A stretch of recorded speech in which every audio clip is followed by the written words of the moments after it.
ఆంధ్ర రాష్ట్రంలో ప్రజాప్రతినిధులందరికీ ఒక విషయం గుర్తు చేయాలనుకుంటున్నాం.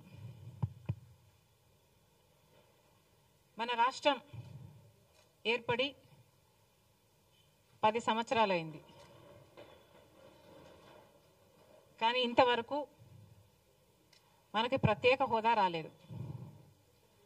ఈ 10 సంవత్సరాలలో పట్టుమని కనీసం ఒక 10 కొత్త పరిశ్రమలు కూడా రాలేదు.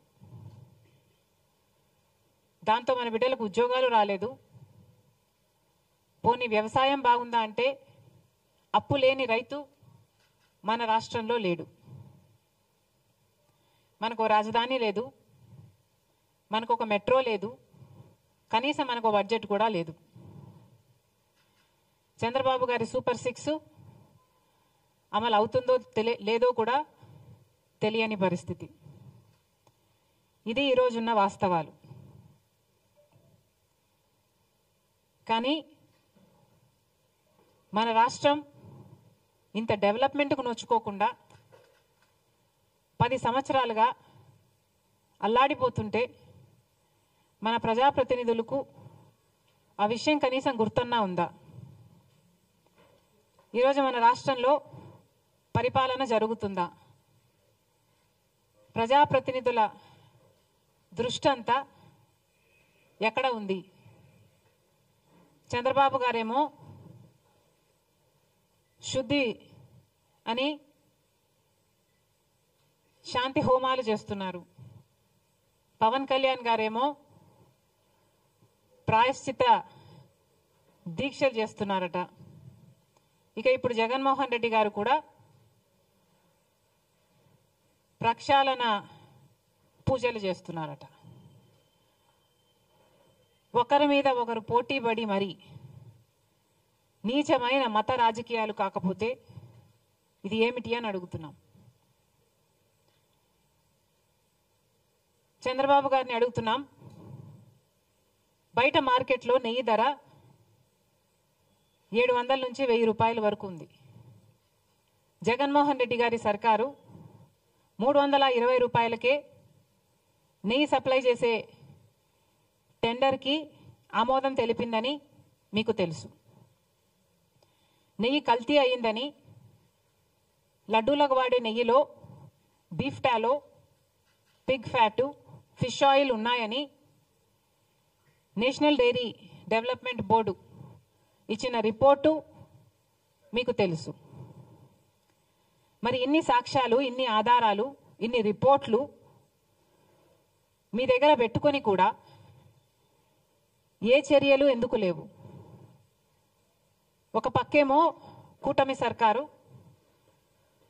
ప్రక్షాళన దీక్షలు చేస్తున్నారు, ఇంకో పక్కేమో ఇప్పుడు జగన్మోహన్ రెడ్డి గారు ఆయన ప్రాయశ్చిత దీక్షలట, ఈయన ప్రక్షాళన పూజలట. జగన్మోహన్ రెడ్డి గారి సర్కారు లడ్డూలలో కల్తీ నెయ్యి వాడితే కూటమి సర్కారు అదే లడ్డూలలో మత రాజకీయాలు కలుపుతుంది. ఇద్దరికి ఏమిటి తేడా? ఇంకో పక్కేమో బీజేపీకి చెందిన కేంద్ర మంత్రులే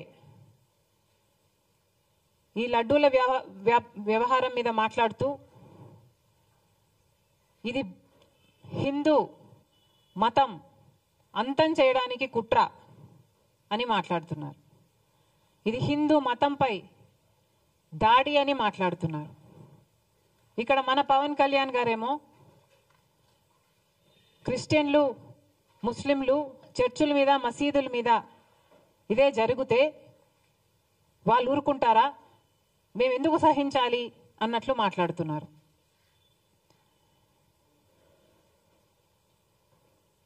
ఇంత దుర్మార్గంగా ఎలా మాట్లాడగలుగుతున్నారు?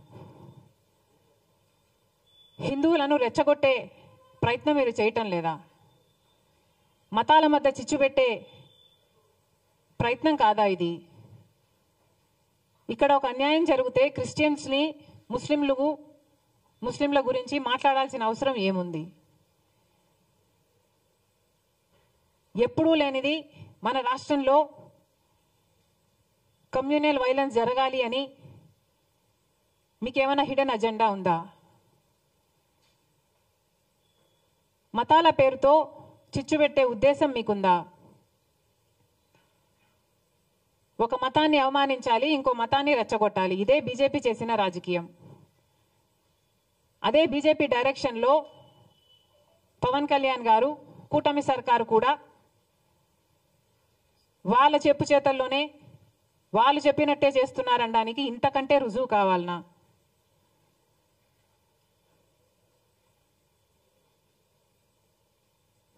అసలు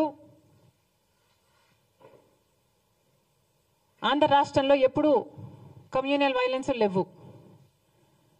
అలాంటిది మీ పొలిటికల్ మైలేజ్ కోసం, పొలిటికల్గా మీరు లబ్ధి పొందడం కోసం ఇది కావాలనే రెచ్చగొట్టే వ్యాఖ్యలు చేస్తున్నారా అని అనిపిస్తుంది. ఇది భావ్యం కాదు. రెస్పాన్సిబుల్ పొజిషన్స్లో ఉన్న వాళ్ళు రెస్పాన్సిబుల్గా మాట్లాడాల్సిన అవసరం కూడా ఉంది. అసలు కేంద్ర మంత్రులుగా ఉన్నవారు కూడా ఇంత నిర్లక్ష్యంగా మాట్లాడుతున్నారు. అసలు మోడీ గారిని అడుగుతున్నాం, మోడీ గారు మీరు గత నవంబర్లో అనుకుంటా వారు మొన్న ఎప్పుడో తిరుపతికి రావడం జరిగింది. తిరుమలలో మోడీ గారు దర్శనం చేసుకున్న తర్వాత 140 కోట్ల మంది భారతీయులకు మంచి జరగాలని ప్రార్థన చేసుకున్నానని చెప్పటం జరిగింది. అయ్యా మోడీ గారు, మరి అదే తిరుమలలో 140 కోట్ల మంది సెంటిమెంట్లు దెబ్బతినే విధంగా ఒక కాంట్రవర్సీ బయటకు వస్తే మరి మోడీ గారు ఏం చేస్తున్నారు? నేషనల్ డైరీ డెవలప్మెంట్ బోర్డు కేంద్ర సంస్థ. ఆ బోర్డు ఇచ్చిన రిపోర్టు ప్రకారమే చనిపోయిన జంతువుల కొవ్వు ప్రసాదంలో కలిపారు అని వాళ్ళు ఇచ్చిన రిపోర్టే చెప్తుంటే మరి మోడీ గారు కనీసం స్పందన కూడా ఎందుకు లేదు? మీరు చెప్పినట్టే 140 కోట్ల మంది భారతీయులకు సంబంధించిన అంశం. మరి అలాంటప్పుడు కనీసం ఒక సిబిఐ ఎంక్వైరీ వేయాలని మోడీ గారికి ఎందుకు తోచలేదు? 2 నెలల కిందనే నేషనల్ డైరీ డెవలప్మెంట్ బోర్డు చేతుల్లో ఒక రిపోర్ట్ వస్తే 2 నెలలుగా ఏమీ చేయలేదు. ఒక సిబిఐ ఎంక్వైరీ వేయడానికి మోడీ గారికి ఎంతసేపు పడుతుంది? మరి ఎందుకు చేయలేదు? నిజంగానే హిందూ మతం మీద కుట్రే జరుగుతుంటే మరి సిబిఐ దర్యాప్తులో అది తేలేది కదా? మరి సిబిఐ దర్యాప్తులో హిందూ మతం మీద కుట్ర జరిగితే అది దేశద్రోహం కదా? మరి అలాంటప్పుడు ఇంత సీరియస్ ఇష్యూ ఉన్నప్పుడు మోడీ గారు సిబిఐ ఎంక్వైరీ ఎందుకు వేయటం లేదు? చంద్రబాబు గారు కూడా సమాధానం చెప్పాలి. 2 నెలలుగా మీకు తెలుసు, 2 నెలలుగా ఆ రిపోర్టు మీ చేతిలో పెట్టుకొని ఏం చేస్తున్నారు? మీ 100 రోజులు పూర్తి చేసుకున్న సందర్భంలో మీరు అది బయట పెట్టారు అంటే ఏమనుకోవాలి? మీరు సూపర్ 6 అమలు చేయలేదు కాబట్టి ప్రజల దృష్టిని మళ్లించడానికే ఒక హిడెన్ అజెండాతో ఇది ఆ రోజు బయట పెట్టారని స్పష్టంగా అర్థమైపోవటం లేదా? చంద్రబాబు గారు సమాధానం చెప్పాలి. 2 నెలల కిందే మీకు తెలిస్తే మరి ప్రజలకు ఎందుకు చెప్పలేదు? ఎందుకు సిట్టు అప్పుడే ఎందుకు వేయలేదు? ఇప్పుడు చంద్రబాబు గారు సిట్టు వేస్తున్నారు. ఈ సిట్టేదో 2 నెలలు ముందే వేస్తుండొచ్చు కదా? ఇంత రచ్చ జరిగాక ఇప్పుడు సిట్టు వేశారు చంద్రబాబు గారు. అప్పుడే సిట్టు వేసునుంటే ఇంత రచ్చ జరిగాక ఇప్పుడు సిబిఐ ఎంక్వైరీ వేస్తుండొచ్చు కదా? మరి ఏం సమాధానం చెప్తారో చంద్రబాబు గారు చెప్పాలి. ఇన్ని ఆధారాలు, ఇన్ని రిపోర్ట్లు మీ చేతుల్లో పెట్టుకొని కూడా ఈరోజు ఒకవైపు తెలుగుదేశం పార్టీ అయినా, పవన్ కళ్యాణ్ గారైనా, బీజేపీ అయినా, జగన్మోహన్ రెడ్డి గారైనా అందరూ కలిసి నీచమైన మత రాజకీయాలు చేస్తున్నారు. మొన్నెక్కడో ఒక రాముల వారి రథం తగలబెట్టారని విన్నాం. వీళ్ళు చేస్తున్న ఈ క్రియలకు, వీళ్ళు మాట్లాడుతున్న మాటలకు ఇవి ఎక్కడికి దారి తీస్తాయి అన్న స్పృహ లేకుండా, అన్న ఇంగితమన్నా లేకుండా రెస్పాన్సిబుల్ పొజిషన్స్లో ఉన్న వాళ్ళు మాట్లాడాల్సిన మాటలేనా ఇవి? మళ్ళీ చెప్తున్నాం, లడ్డూ కల్తీ జరిగిన విషయంలో మతోన్మాద చర్యలు అవసరం లేదు, సవాళ్ళు ప్రతి సవాళ్ళు కూడా అవసరం లేదు. దీక్షలు, ప్రమాణాలు అంతకంటే అవసరం లేదు. ఇక్కడ కావాల్సిందల్లా నిజం. ప్రజలకు నిజం తెలియాలి. ఈ తప్పు ఎవరు చేశారు, పెద్ద చేపలా చిన్న చేపలా, ప్రజలకు నిజం తెలియాలి, చర్యలు తీసుకోవాలి. మళ్ళీ ఈ తప్పు జరగకుండా జాగ్రత్త పడాలి. అది మానేసి ఇలా నీచమైన మత రాజకీయాలు చేయడం చాలా దుర్మార్గం. మేము దీనికి వ్యతిరేకం. కాంగ్రెస్ పార్టీ ఒక సెక్యులర్ పార్టీ. కాంగ్రెస్ పార్టీ రాజ్యాంగాన్ని గౌరవించే పార్టీ. కాంగ్రెస్ పార్టీ అన్ని మతాలని గౌరవిస్తుంది, అన్ని కులాలను గౌరవిస్తుంది, అన్ని భాషలను, అన్ని ప్రాంతాలను గౌరవించే పార్టీ కాంగ్రెస్ పార్టీ. మా నాయకుడు రాహుల్ గాంధీ గారు సోదర భావం కోసం, ప్రేమను పెంచడం కోసం కన్యాకుమారి నుంచి కశ్మీర్ వరకు వేల కిలోమీటర్లు పాదయాత్ర చేసిన వాడు మా నాయకుడు. సవినయంగా హంబ్లీ వి సబ్మిట్ దిస్. కాబట్టి ఇంత నీచమైన రాజకీయాలు చేయడం మేము తట్టుకోలేకపోతున్నాం. కానీ ఎన్నిసార్లు అడిగినా అటు మోడీ గారు కానీ ఇటు చంద్రబాబు గారు కానీ సిబిఐ ఎంక్వైరీ వేయటం లేదు.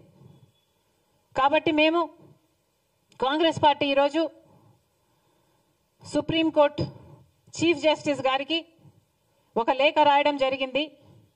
ఈ లేఖ ద్వారా సిబిఐ ఎంక్వైరీ జరగాలి అని, ఎందుకు జరగాలో దాని కారణాలన్నీ వివరించడం జరిగింది.